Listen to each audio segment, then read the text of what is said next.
Pesados irmãos, possamos então continuar em sintonia com os pensamentos e corações unidos a Jesus, sentindo a harmonia do nosso ambiente, sempre preparado com muito carinho pelos nossos amigos espirituais e também pelos nossos amigos encarnados, aquietando os nossos corações e unindo os nossos pensamentos para que possamos refletir juntos a respeito das lições da noite e do tema proposto, que é a missão dos espíritos.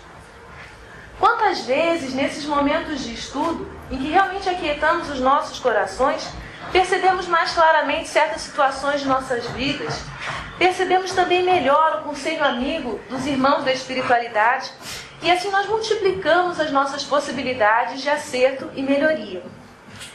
A oportunidade do estudo é sempre muito gratificante e útil, tanto no momento em que a ouvimos, como nós estamos agora, quanto e muito mais quando somos nós que falamos, porque fixamos muito melhor a mensagem, que é sempre dirigida a nós mesmos que estamos falando. Assim, agradeço também a oportunidade de estar aqui estudando com vocês. O tema que nós vamos tratar hoje, ele foi sugerido na nossa caixa de sugestões de temas de palestras. Foi então Missão dos Espíritos. Para preparar esse estudo, eu fiquei imaginando que perguntas a pessoa que sugeriu esse tema gostaria que fossem respondidas. Em primeiro lugar, também gostaria de agradecer esse companheiro, porque ele me possibilitou rever o assunto e aprender mais, porque quando nós relemos, reestudamos determinada matéria, determinado assunto, como nós não somos as mesmas pessoas de antes, nós já vivemos outras experiências da vida, nós aprendemos com as situações, também com os outros companheiros. Quando nós vamos reler um texto, as palavras são as mesmas, mas nós já somos diferentes e com isso nós conseguimos compreender melhor, aprender um pouco mais. Então é sempre útil nós relermos, nós estudarmos as obras básicas da codificação. Nós vamos falar um pouquinho mais delas ao longo do estudo. Então, dirigindo-me mais especificamente a esse amigo que solicitou o tema missão, primeiramente nós relembramos que esse tema foi tratado por Allan Kardec, o codificador do Espiritismo, na primeira obra da codificação, o Livro dos Espíritos. Na sua segunda parte, que trata do mundo espírita ou mundo dos espíritos, no capítulo 10, nas questões de número 558 a 584. Allan Kardec ele registrou o estudo das questões que ele fez aos espíritos da Falange do Consolador e as respostas que esses espíritos nos deram. Mas quando nós olhamos esse tema missão dos espíritos, no primeiro momento nós podemos imaginar que ele está se referindo apenas à missão daqueles que se encontram no plano espiritual. E não é bem assim. Nós lembramos que todos nós somos espíritos e nós estamos agora na condição de encarnados, revestindo um corpo de carne. Mas quando nós deixarmos esse corpo, também continuaremos espíritos, que é o que nós somos, só que seremos espíritos desencarnados. Então esse tema, missão dos espíritos, refere-se a nós em qualquer situação que nós estejamos, seja encarnados ou desencarnados. Ao pensarmos sobre esse tema, elencamos algumas perguntas que poderiam ser feitas sobre esse assunto. E foram elas as seguintes. O que é missão? O que significa essa palavra? Qual a finalidade da missão? Quem é que será que tem missão a cumprir? Será que nós temos missões a cumprir? Será que é possível nós falirmos numa missão? Nós falharmos? Será que temos apenas uma missão ou são várias missões? E outras questões que nós vamos vendo ao longo do estudo, que o codificador também teve a ideia de perguntar para os espíritos e nós também vamos poder observar. Separamos para o início desse estudo uma mensagem do espírito Fenelon, que foi registrada no Evangelho segundo o Espiritismo, lá no capítulo 1, no item 10. E ele, com essa pequena passagem, nos responde a uma das perguntas. A cada um a sua missão, a cada um o seu trabalho. Então, nós temos missões, sim. Vamos ver então o que significa essa palavra missão. Para a gente ver o significado das palavras, a melhor consulta que nós podemos fazer é o dicionário. E fomos a ele. No dicionário, nós encontramos a seguinte definição de missão, que vai ser importante ao longo do estudo. Missão significa função ou poder que se confere a alguém para fazer algo, encargo, incumbência. Também uma obrigação, um compromisso, um dever a cumprir. Aqui é importante nós destacarmos essa função ou poder que se confere a alguém para fazer algo, como se a gente desse autoridade a alguém para fazer alguma coisa. Então isso é importante nós aguardarmos. E também é uma obrigação, e principalmente essa palavra compromisso. Missão está sempre relacionada a um compromisso. E por isso é importante nós diferenciarmos missão de uma outra palavrinha, ocupação. O que será que missão e ocupação têm a ver? Então nós vamos ver qual é a definição de ocupação. Ocupação, segundo o dicionário, é o ato de ocupar-se, trabalhar em algo, atividade, serviço ou trabalho manual ou intelectual, realizado por um período de tempo mais ou menos longo. Então, ocupação é qualquer atividade, mas a missão é uma atividade relacionada a um compromisso, é um encargo, então um dever a cumprir, conforme nós vimos. A missão é algo mais sério do que uma ocupação, mas não quer dizer que seja uma atividade diferente. Por exemplo, cuidar de um jardim. Para uns é apenas uma ocupação, mas para aquele que assumiu o compromisso de cuidar desse jardim, já não é mais uma simples ocupação, é uma missão.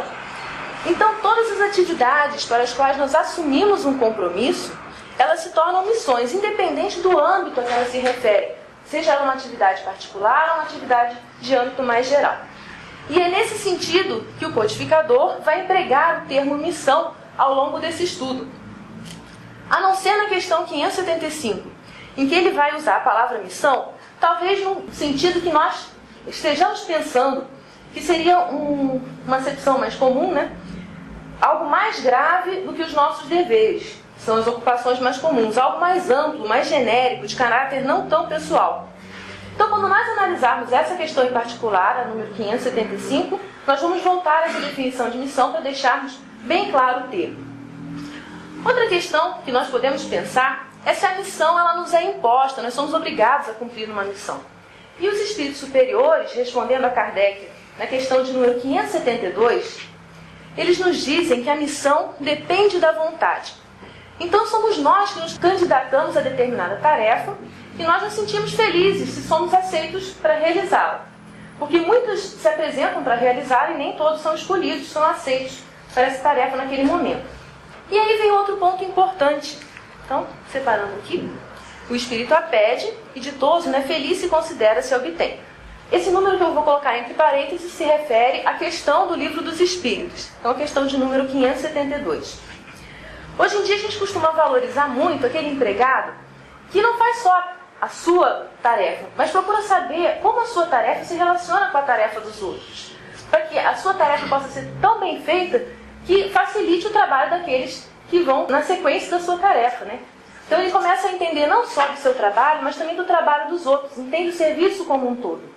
E isso também acontece com os espíritos. Na espiritualidade, aqueles espíritos que já estão despertos, já estão percebendo que não estão vivendo só para si, mas sim para todos.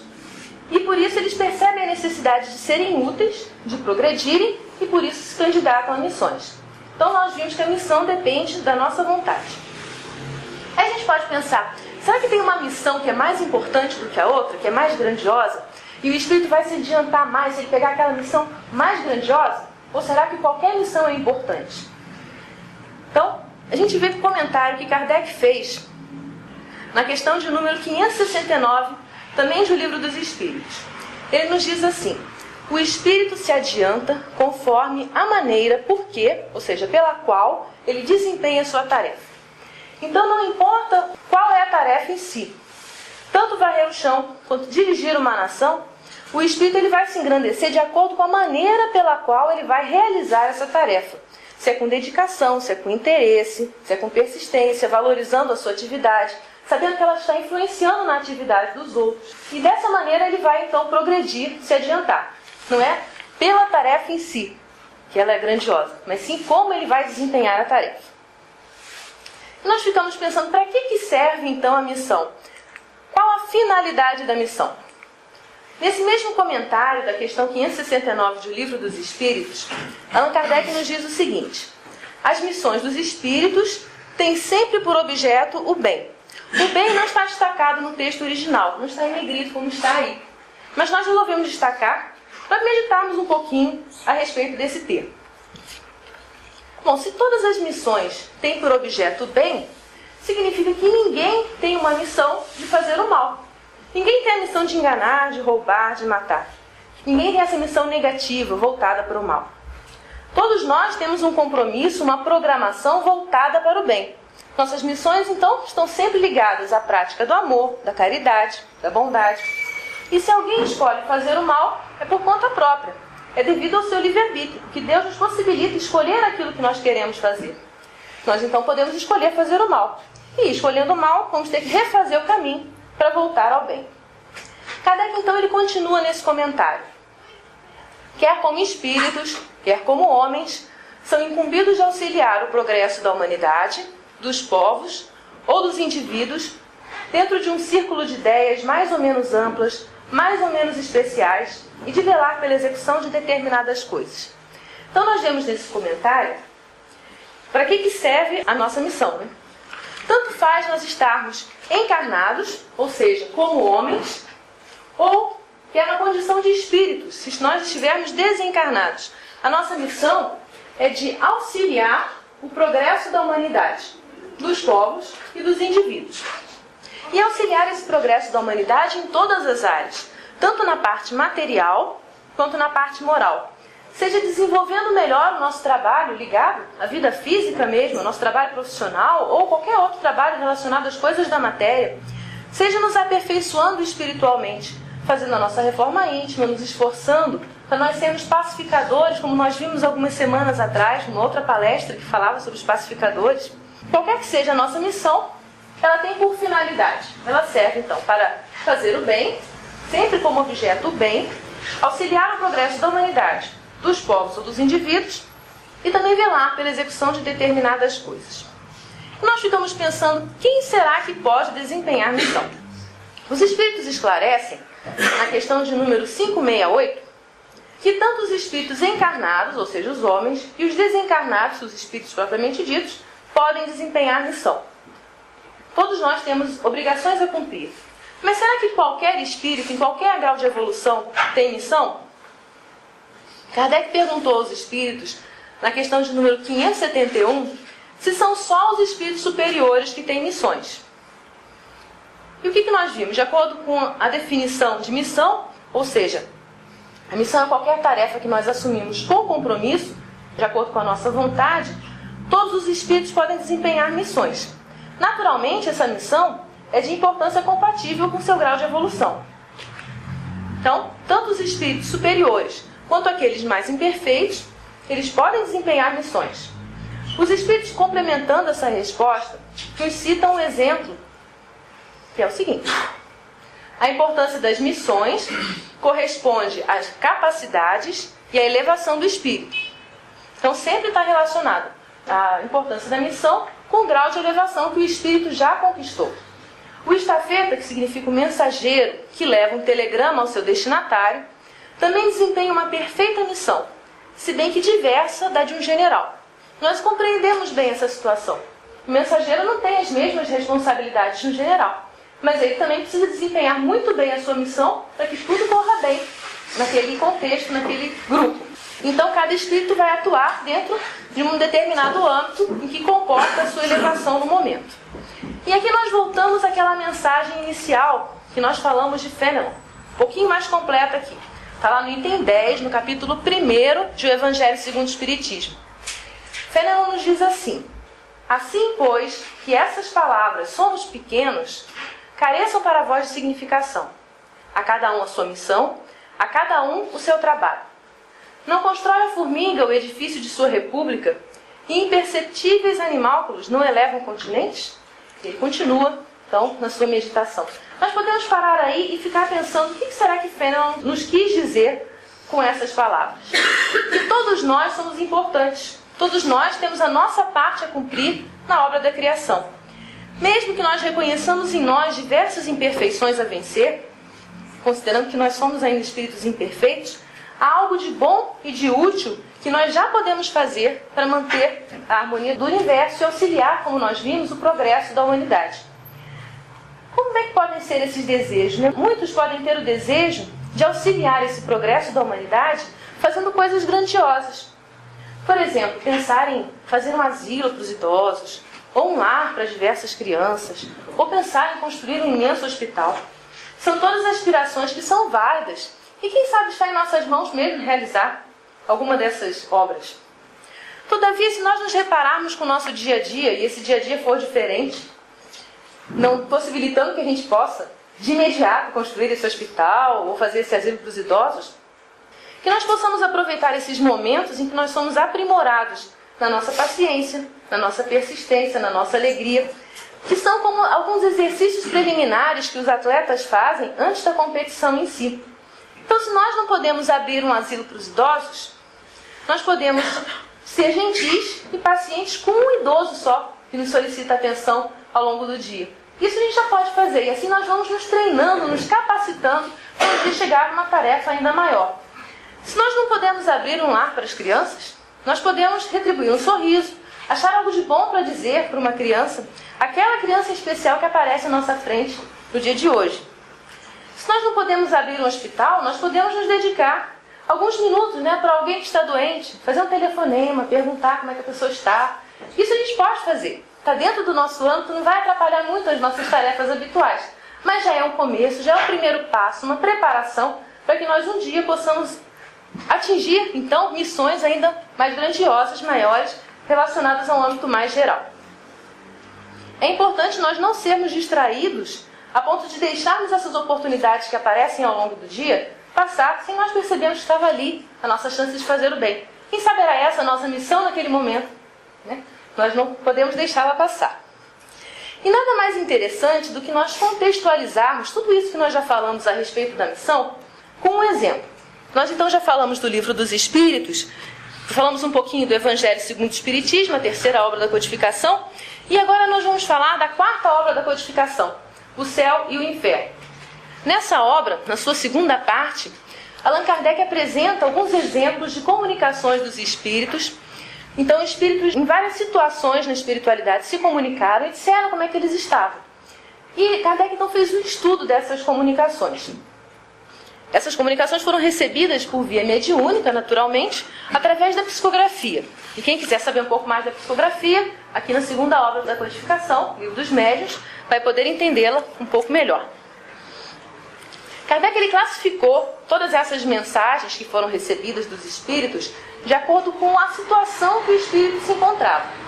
Então nós separamos aqui um exemplo de um espírito que estava numa condição muito boa. Era um espírito feliz, o Vitor.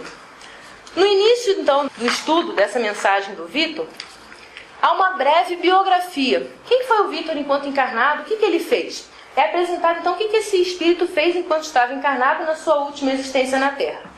E o Vitor, ele tinha sido um prático, ele trabalhava num porto, ele dedicava a sua vida à sua mãe, que era uma mercadora. E tinha alguns comentários a respeito da vida do Vitor. Nunca o viram frequentar tabernas, nem entregar-se aos tão frequentes excessos da sua profissão. Na idade das paixões, eram precisos a esse moço um grande cabedal de qualidades morais e poderosa força de vontade para resistir às perniciosas tentações do meio em que vivia. O Vitor desencarnou bem jovem, mas ele conseguiu cumprir a missão que ele tinha. E quem vai nos contar essa missão não é o próprio Espírito. Tem a comunicação dele lá. Se vocês gostaram de conhecer um pouquinho da vida do Vitor, podem então complementá-la lendo lá no Céu e Inferno, segunda parte, no capítulo 2. Mas o que nós vamos estudar agora relacionado ao tema missão é a mensagem que o guia do médium deu, esclarecendo a respeito da situação do Vitor. O guia do médium disse o seguinte: a missão desse espírito em sua última existência não era de aparato, ou seja, não era para se ostentar nem se mostrar, mas por mais obscura que fosse, quer dizer, por mais assim que ninguém soubesse da vida dele, o que ele fazia, nem por isso tinha menos mérito, visto como não podia ser estimulado pelo orgulho. Então, ninguém sabia do Vitor, Só algumas pessoas, depois lendo a história do Céu e Inferno, vocês vão entender melhor como é que eles conheceram o Vitor. Ele tinha, antes de tudo, um dever de gratidão a cumprir para com aquela que foi a sua mãe.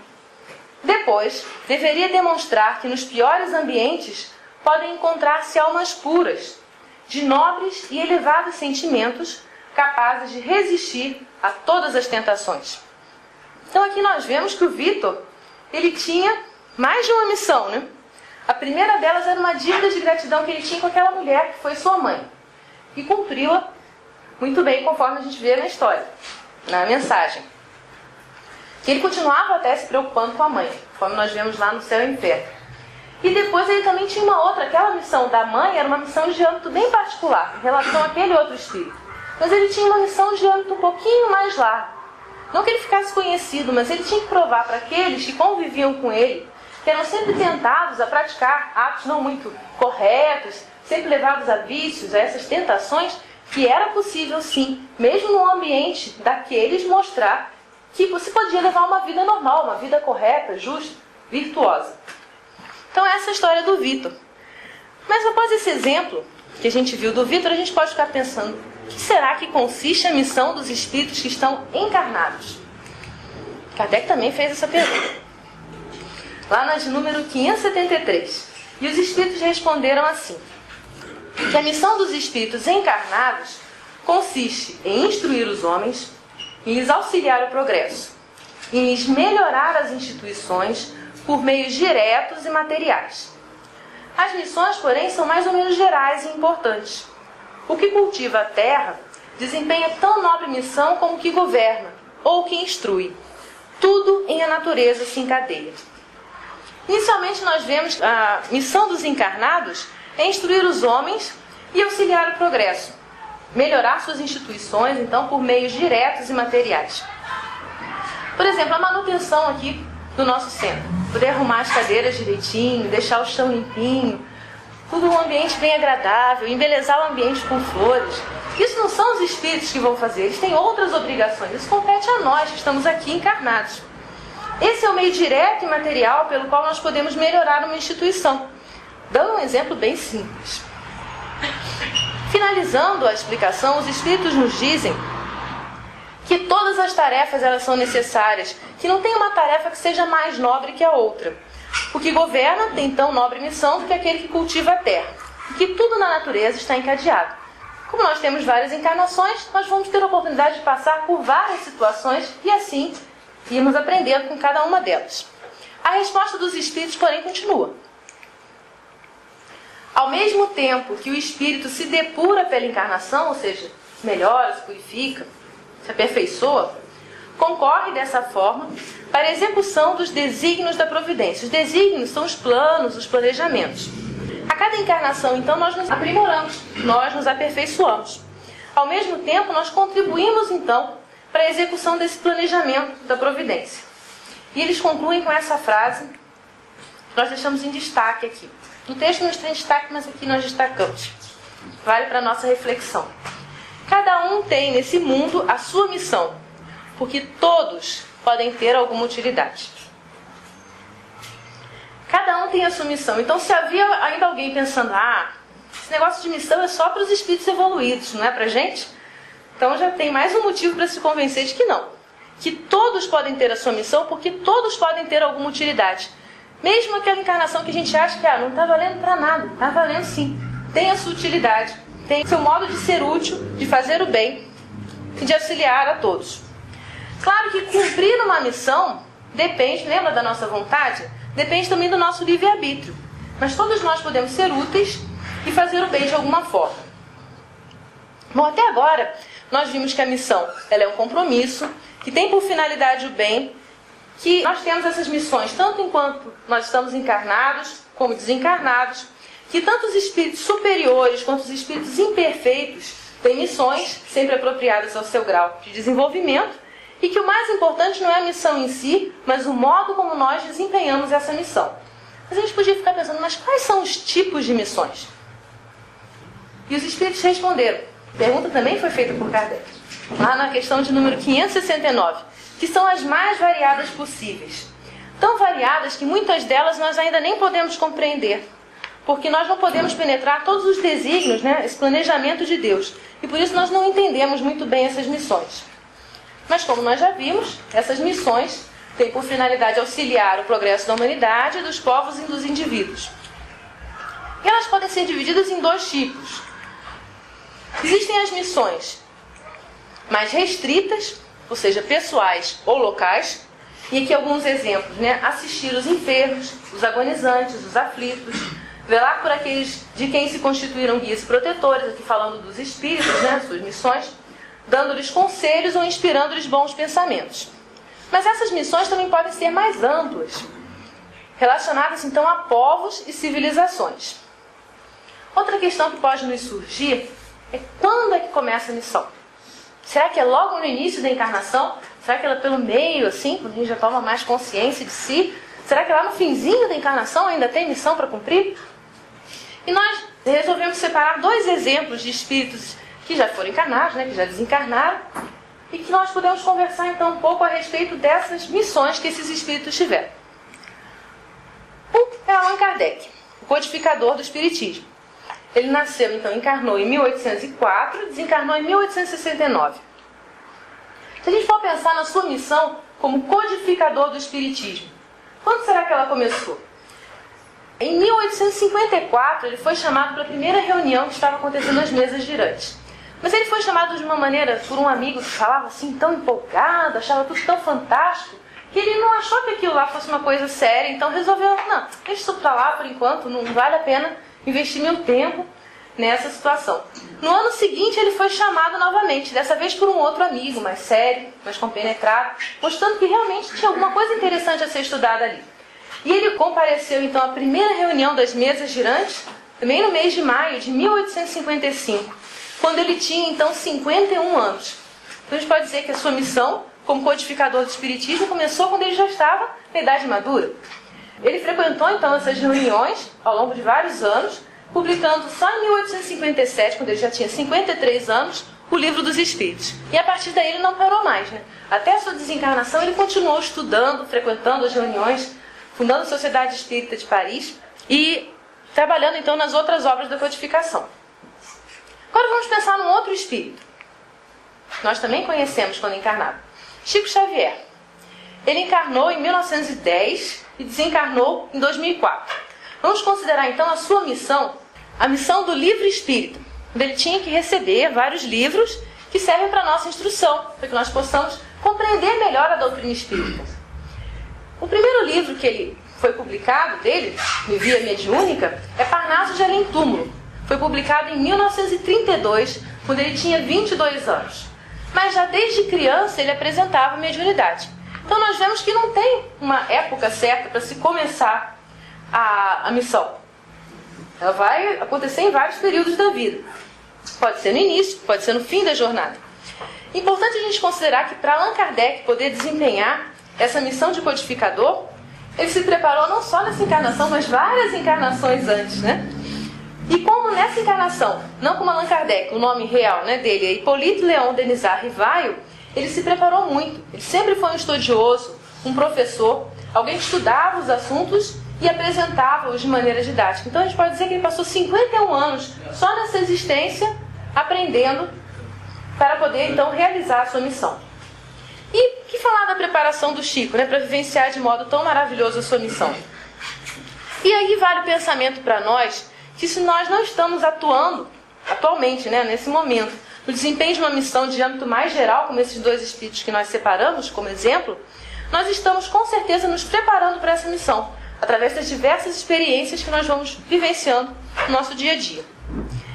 E aí nós lembramos sempre das palavras oportunas de Jesus, que foram registradas no Evangelho de Marcos, no capítulo 13, versículo 33 a 36. Jesus nos disse assim: olhai, vigiai e orai, porque não sabeis quando chegará o tempo. É como se um homem, partindo para fora da terra, deixasse a sua casa e desse autoridade aos seus servos e a cada um a sua obra, e mandasse ao porteiro que vigiasse. Vigiai, pois, porque não sabeis quando virá o Senhor da casa, se à tarde, se à meia-noite, se ao cantar do galo, se pela manhã, para que, vindo de improviso, não vos ache dormindo. Essa mensagem, essa história que Jesus nos trouxe, essa ilustração, ela serve para a gente interpretar de várias maneiras, mas vamos olhar agora com os olhos voltados para a missão. Lembra daquela definição que nós vimos no início do texto? O que significa missão? Que é a função ou encargo que se confere a alguém para fazer algo. E aqui ele fala, então, primeiro ele fala do Senhor, né? Um homem, que nós entendemos aqui como um Senhor. E ele desce, então, a autoridade aos seus servos. Naturalmente, os servos se candidataram, está lá trabalhando junto com esse Senhor, e aí, então, eles receberam essa autoridade, receberam essa missão, a cada um a sua obra. Então, não era todo mundo fazer a mesma coisa, né? Cada um ia fazer uma coisa diferente. Mas o que mais nos chama a atenção nessa mensagem é esse final aqui. para que, vindo de improviso, não vos ache dormindo. Ora, todos nós temos missões, nós assumimos compromissos em nossa vida. E será que nós estamos aproveitando bem esse tempo? E aí nós não estamos falando apenas da desencarnação, com uma visão assim mais, então esse tempo que chegar é a gente desencarnar e não poder concluir a missão dessa encarnação. Mas muitas vezes, numa encarnação só, ao longo de nossa vida, como as condições não mudam? Um momento a gente tem bastante tempo, depois a gente não tem mais tempo para fazer nada, digamos assim. Uma hora a gente está com condições de saúde, podemos fazer várias coisas. Numa outra hora a gente já não tem mais essas condições de saúde para fazer aquilo que nós desejávamos. Então a gente não sabe quando é que chega essa hora em que nós não vamos mais poder fazer aquela missão que nós temos o compromisso assumido.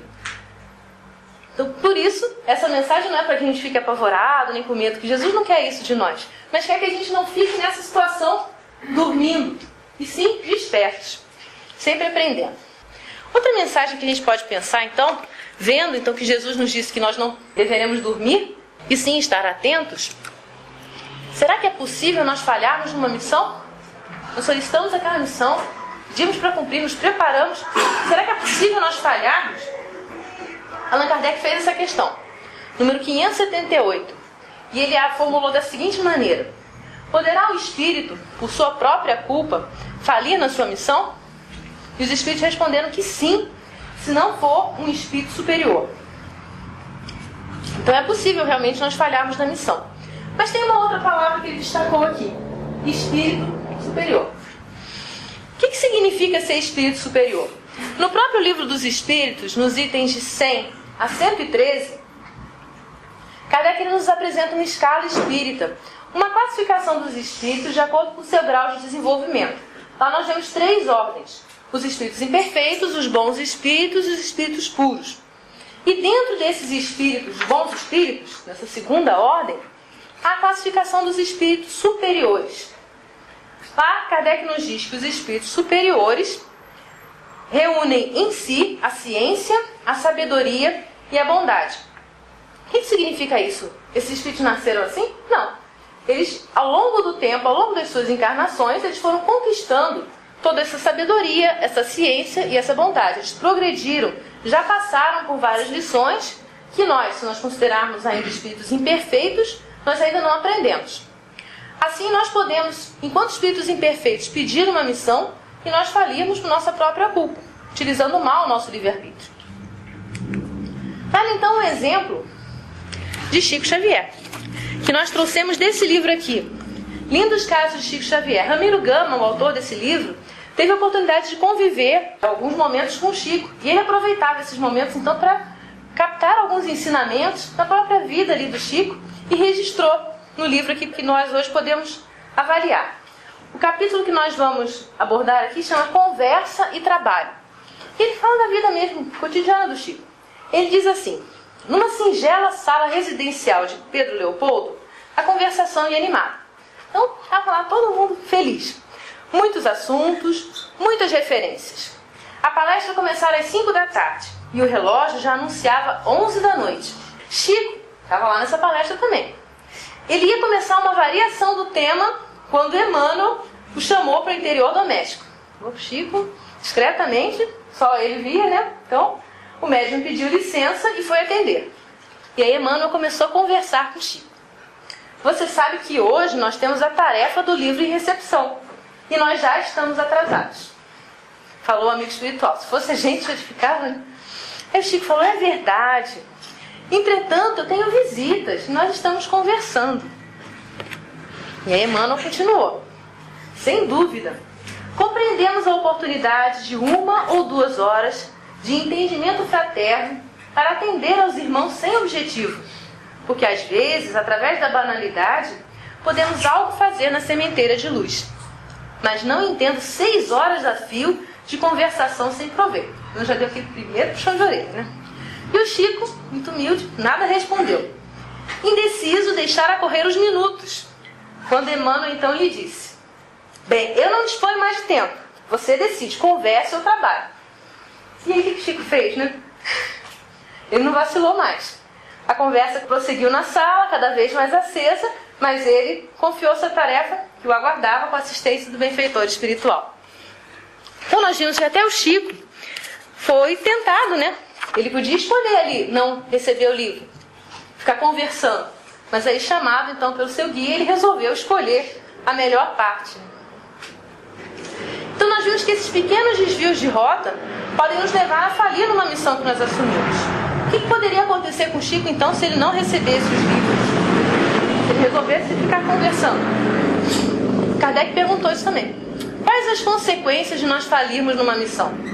É a subpergunta dessa questão. E os espíritos responderam: terá que retomar a tarefa. Essa é a sua punição. Também sofrerá as consequências do mal que haja causado. Então, retomar a tarefa, recomeçar, sofrer as consequências do mal que porventura tenha causado com a sua falha. Nada mais justo, nada mais consoante com a vontade de Deus, que sempre nos permite recomeçar. Kardec, ainda pensando nessa questão de nós falirmos numa missão, ele comenta, agora na Gênese, a quinta obra da codificação, lá no seu item 13, no capítulo 16. Ele nos fala assim: os acontecimentos que envolvem interesses gerais da humanidade têm a regulá-los a providência. Então não está acontecendo tudo ao léu, há um planejamento. Quando uma coisa está nos desígnios de Deus, ela se cumpre a despeito de tudo, ou por um meio ou por outro. Os homens concorrem para que ela se execute. Nenhum, porém, é indispensável, pois, do contrário, o próprio Deus estaria à mercê de suas criaturas. Se faltar aquele a quem incumba a missão de a executar, outro será dela encarregado. Então o planejamento divino ele acontece, independente da nossa participação ou não. Feliz é daquele que assumiu a tarefa e que consegue desempenhar a contento a sua missão, fazer a sua parte. Mas se ele vier a falir, por sua própria vontade, se ele desistir da situação, outro vai substituí-lo, porque a tarefa ela vai ser concluída. Finalizando essa orientação, Allan Kardec nos diz ainda na Gênese, lá no seu item 13, no capítulo 16, não há missão fatal. O homem sempre tem a liberdade de cumprir ou não a que lhe foi confiada, e que ele voluntariamente aceitou. Se não o faz, perde os benefícios que daí lhe resultariam, e assume a responsabilidade dos atrasos que possam resultar da sua negligência ou da sua má vontade. Se tornar um obstáculo que ela se cumpra, está em Deus afastá-lo com o sopro. Então, felizes seremos se nós estivermos sempre consoantes com a sábia vontade de Deus, né? Utilizando bem o nosso livre-arbítrio. Se nós não utilizarmos bem esse livre-arbítrio, será um aprendizado para nós, porque certamente aprenderemos que não é essa maneira melhor de realizar as situações. E aí nós chegamos àquela questão que nós falamos no início do estudo, a 575. Kardec perguntou assim: as ocupações comuns mais nos parecem deveres do que missões propriamente ditas. A missão, de acordo com a ideia que essa palavra está associada, tem um caráter menos exclusivo, de importância, sobretudo, menos pessoal.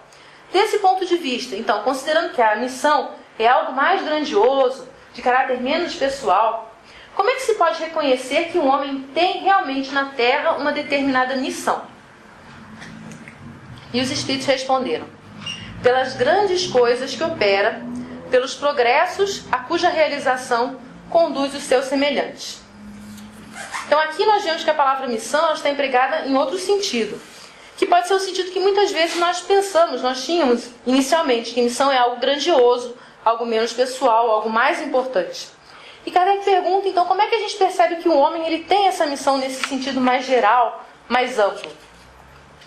E aqui vem a mesma orientação de Jesus, né, que nós reconhecemos a árvore pelos seus frutos e o homem pelas suas obras, pelo progresso que gera. Ainda considerando essa questão, lá na Revista Espírita de março de 1868, Kardec nos esclarece o seguinte: assim, para o Espiritismo, todo homem encarnado para cumprir uma missão especial junto à humanidade é um Messias, na acepção geral da palavra. Isso é, um missionário ou um enviado. Com a diferença, entretanto, que o vocábulo Messias implica mais particularmente a ideia de uma missão direta da divindade e, consequentemente, a da superioridade do espírito e da importância da missão. E continua: daí se segue que há uma distinção a fazer entre os Messias propriamente ditos, então aqueles que são enviados, ligados a uma atividade, uma missão mais direta da divindade, e os espíritos simples missionários. Seria a nossa condição. O que os distingue é que, para uns, a missão ainda é uma prova, porque podem falir. Ainda não somos espíritos superiores, né? Enquanto que, para outros, é um atributo da sua superioridade. E assim nós entendemos a diferença entre Messias, que são aqueles enviados já com essa missão mais grandiosa, porque eles já são espíritos desenvolvidos, conquistaram essa sua evolução, e os espíritos missionários, simples missionários, nós fazemos as nossas missões pequenas, mas importantes do dia a dia. Falando em Messias, é que nós conhecemos algum? Conhecemos, né? Lembramos de Jesus. E é importante que nós lembrarmos um pouquinho a respeito da missão de Jesus. Allan Kardec, no Evangelho segundo o Espiritismo, no capítulo 3, item 4, ele nos diz que Jesus vier ensinar aos homens que a verdadeira vida não é a que transcorre na terra, e sim a que é vivida no reino dos céus. Vier ensinar-lhes o caminho que a esse reino conduz, os meios de eles se reconciliarem com Deus e de pressentirem esses meios na marcha das coisas por vir, para a realização dos destinos humanos. Então Jesus nos trouxe, na sua missão de amor, como nós podemos crescer para Deus, como nós podemos desenvolver esse reino de Deus dentro de nós e assim evoluirmos. Ainda mais uma palavrinha a respeito da missão de Jesus. Na Gênese, Allan Kardec nos esclarece no item 26, capítulo 17. Tendo por missão transmitir aos homens o pensamento de Deus, somente a sua doutrina em toda a sua pureza pode exprimir esse pensamento. Então, quanto nós temos ainda para aprender a respeito de Jesus, para podermos compreender, então, um pouquinho mais da sua missão de amor em relação a todos nós. Falando da missão de Jesus, nós vamos pensar em nós, né? Qual será a nossa missão? Lá no Evangelho a gente também encontra as palavras desse espírito, François de Geneve, no item 25 do capítulo 5 do Evangelho segundo o Espiritismo. Ele nos diz assim: lembrai-vos de que durante o vosso degredo na terra, tendes de desempenhar uma missão de que não suspeitais, quer dedicando-vos à vossa família, quer cumprindo as diversas obrigações que Deus vos confiou. Então, quem poderá responder a nós mesmos qual é a nossa missão? Somos nós. Observando a nossa vida, observando as situações que nos cercam, mas que nós vimos que o mais importante não é a missão em si, mas como nós vamos desempenhá-la. Se com vontade, com persistência, com ânimo, para fazermos realmente realizá-la de uma maneira positiva. Então resta ainda mais uma pergunta: será que nós temos apenas uma missão? Bom, nós vimos na questão 558, que abre esse estudo, que todos nós temos uma missão pessoal. Nós temos que nos desenvolver, nosso progresso pessoal, tanto moral e intelectual. Mas será que é só isso que nós temos que fazer? Será que só essa é a nossa missão? Só para isso nós nos comprometemos? Há muitas outras missões, né? Nesse mesmo capítulo lá do Livro dos Espíritos, o capítulo 10º da segunda parte, Kardec aborda esse daqui, ó, a paternidade. Não só a paternidade, mas também a maternidade, que também é uma missão. Então nós temos tanto os pais em relação aos filhos, quanto os filhos em relação aos pais, têm uma missão a cumprir. A missão da melhoria das instituições humanas, que nós vimos lá na questão de número 573. Todos nós concorremos para participar da harmonia do universo. Está registrado na questão de número 558.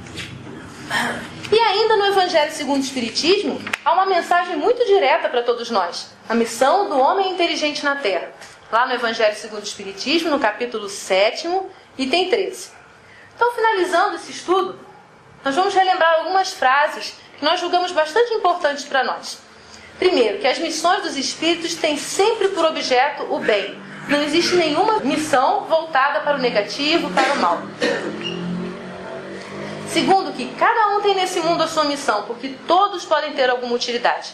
Na situação qualquer que nós nos encontremos, nós temos a possibilidade de fazer o bem. E essa, então, é a nossa missão. E o espírito, ele se adianta conforme a maneira por que desempenha a sua tarefa, ou seja, pela qual ele desempenha essa sua tarefa. Não pela tarefa em si, mas pela maneira como ele faz, como ele consegue concluí-la. Então, assim, nós terminamos esse estudo. Obrigada a todos pela atenção. Deixamos aqui as referências bibliográficas. E antes da prece, eu gostaria de ler para vocês uma mensagem de Marco Prisco. Ele nos diz o seguinte, a mensagem chama Experimente. O espírito Marco Prisco, psicografado por Divaldo Pereira Franco. Formule cada dia um plano de viver com equilíbrio, como se fosse o último da vida física. Utilize o otimismo como medicamento eficaz e de fácil aquisição, que não pode ser dispensado. Procure fazer bem cada uma das tarefas, começando pela primeira que lhe acene, como se não voltasse a ter oportunidade de fazê-lo outra vez.